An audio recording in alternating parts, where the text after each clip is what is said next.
Hey guys, good morning. It's a cold one out here today. I think it's like 8 degrees. So new tract of land that I wanted to scout out. It's a public land spot, and I just want to see if it's worth hunting and kind of go over, what I look for in a public land spot that, makes it, I guess, worthy for me to even, set a tree up. Because if it's too wide open, a lot of pressure, I'm not even going to waste my time. But we're going to cover all that, maybe look for some sheds, and go from there. But basically, a little bit about this property. It's I think 100 acres, which is excellent. That's all you need. But if it's heavily hunted, there's, again, really no point. But any sign that we find, we'll break it down and kind of just go from there. Okay, so I did find my first sign of the day, and it's just a big scrape on the ground. That's like a little licking branch right here. That's pretty typical of a wide open area. Okay, it's kind of thick in here, but it's not that far away from like the parking lot, which sometimes near the parking lots you really do find good areas if there is good bedding and good cover. Right here, so far, it doesn't look like there's any good cover close.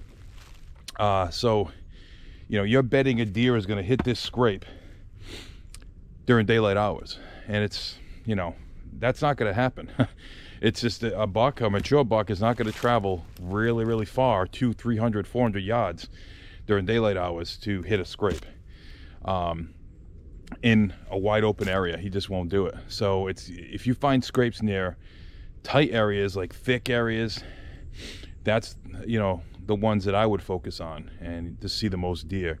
But this scrape right here, I would say no go. I would just keep on moving, say okay, a bunch of deer were here, but that's pretty much it. So we're gonna keep on moving because there is a little bit of a swamp here, like maybe 200 yards away, it looks like. So let's see. One thing too, guys, about finding sheds is when I look for sheds, I just look for white on the ground, basically. I love going after a rain or even during a light rain. You tend to find more, and you can see them a hell of a lot better. Some hunter sign, guys. All right, so attack. So that tells me, obviously somebody's hunting in here. I haven't seen any trees yet or any tree stands, but if I do, I'll let you know. But so far, there's like houses right there, so you're gonna kind of deal with that. But so far, it's really not looking too promising. All right, guys, so this area so far seems very wide open and has a lot of people traffic, which basically I'm not going to waste my time even considering hunting here. Anytime you're scouting, you really want to look just at the thick areas. This area here, you can see it looks kind of thick, but it's just open hardwoods. There's oak trees all over the place. Okay, now if you set up in an area like this, all you're doing is hoping that a deer walks by your tree. It's not going to happen. Okay, you might get lucky, you might slop one in here and there, but basically you want to put the odds in your favor. You want to hunt areas that are the best opportunities, primary scrape areas near bedding areas, swamps, near thick areas, funnels. And in here, really, it's not much going on at all. So I did find something interesting though, guys. Okay, so wait till you see this. All right, well, here's our first man cave. All right, very thought of area. I mean, it's a nice little area for a nice little ground blind, but I mean, he's facing here, which the parking lot is 200 yards away there, so I'm not really, what's so special about right here, right? Again, you're banking on a deer to just show up. No good. So let's keep moving, guys, and see what we can find. Maybe we'll get lucky and find a shed. All right, guys, so I'm in a little area that's actually very swampy. We got a trail going through here, trail going through here. Okay, it's all frozen over, but you know, I'm not really finding much sign at all, like no rubs. I just had that one scrape that I showed you guys earlier. You know, again, you get some old deer tracks in the snow, but this is stuff you want to look for, guys. Right there, cut limb. Okay, that's just an indication that someone's been in here. Someone's been cutting limbs. Someone's breaking some material down. Okay. So again, you want to stay away from areas like this. But again, I just found something here. White. Okay. Just a bone or something, probably from a deer. But it just sticks out like a sore thumb. So let's continue to look through, because this does look like a decent thick area, but you know, if this stands in here and everything, it just ain't worth it. Okay, if you can typically walk to an area without crossing water or it being, you know, a real pain in the ass to get there, a lot of times it's not even worth it, because if other guys can get there easily, then what's the point? You know, if you have a good scent regimen, if you're, you know, taking the time to really prep your trees properly and whatnot, and you know, somebody just walks in your area and spreads all the scent around, there's absolutely no point. So, but it looks pretty decent. I mean, if this was like a private land area, absolutely. But right now, it's kind of not really getting too excited yet. All right, guys, so I've been walking this swamp, and you know, it's pretty, like I said, decent and thick. You know, this is the area right here that I would really focus on hunting. Right here. Okay, you have really, you know, run down trails. All right, you have some old rubs on the trees over there, really old. I haven't seen anything from this year yet, but you know, these are the areas that you really want to focus on if it's in the right location. But here, not yet. I can't say definitively that this is a great location yet. You do have some cattails, a lot of trails running through here, guys. But like you see the trail here, another trail right here that's running out. I think you see a little tiny rub here. Let's see. Yeah, little tiny rub from earlier this year. So, oh, at least we know there's bucks in here, guys. Or there were bucks. So looks like we got something here too. Let's see. Okay, so decent sized rub right here, guys. All right, decent. It's getting pretty tall. All right, you can determine pretty much the age of a buck basically on how tall the rub is. All right, all deer can rub, you know, trees. All bucks can rub trees, but if it's really tall, only mature bucks can rub mature trees. And that one there is about stomach high. So again, it's like through a cattail marsh in here, and yeah, it's actually pretty good. But I haven't seen any tree stands, which is good.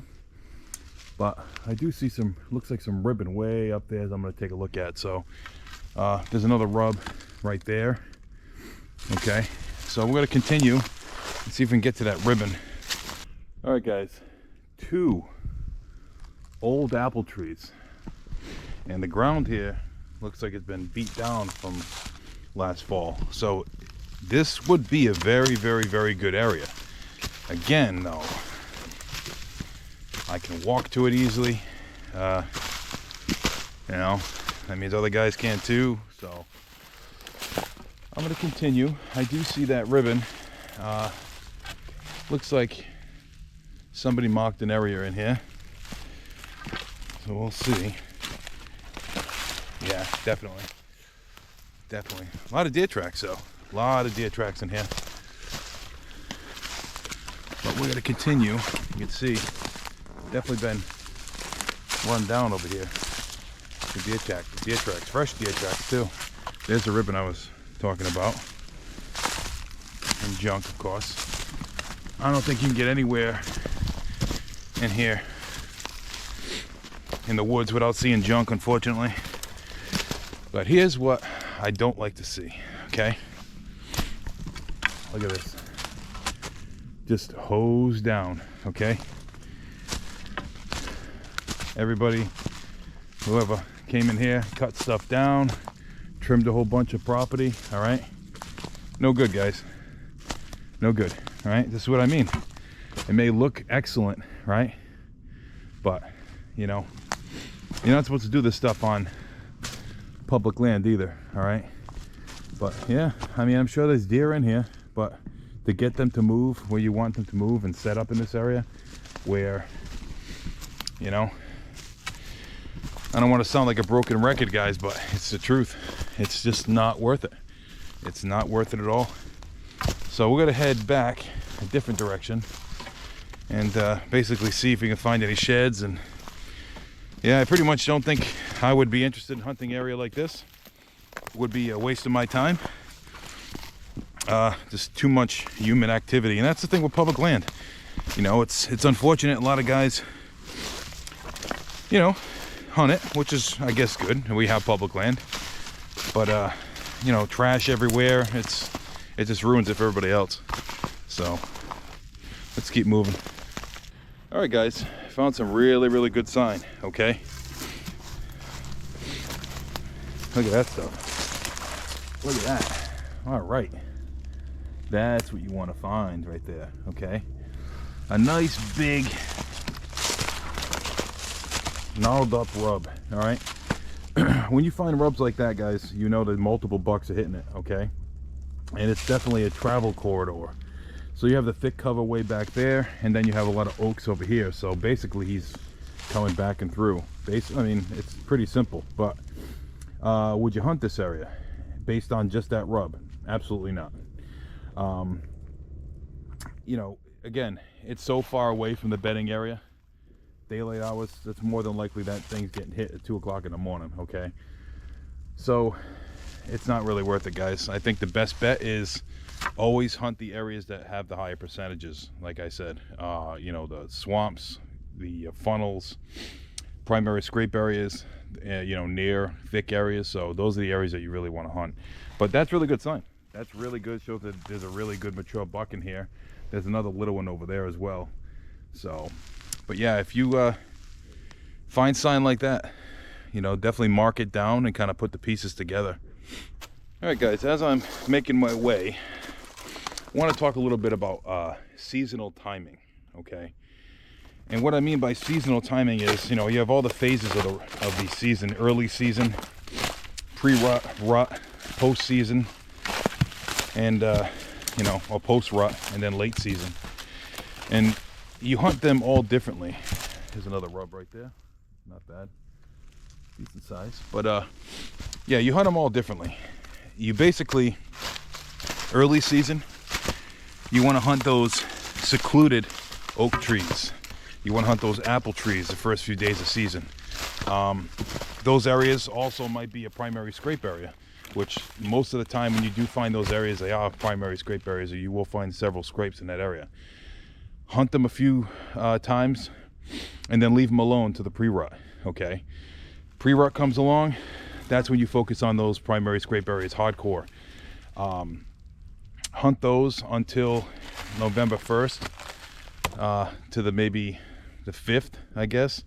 So right around October 20th to about the 5th, that's when you really want to put your time in and hunt those areas. Because after that, when the rut really kicks in, you guys probably hunt the rut a lot and you say, man, I'm not seeing a lot of deer.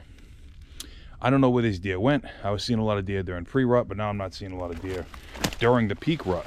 Well, or you're seeing a lot of subordinate bucks.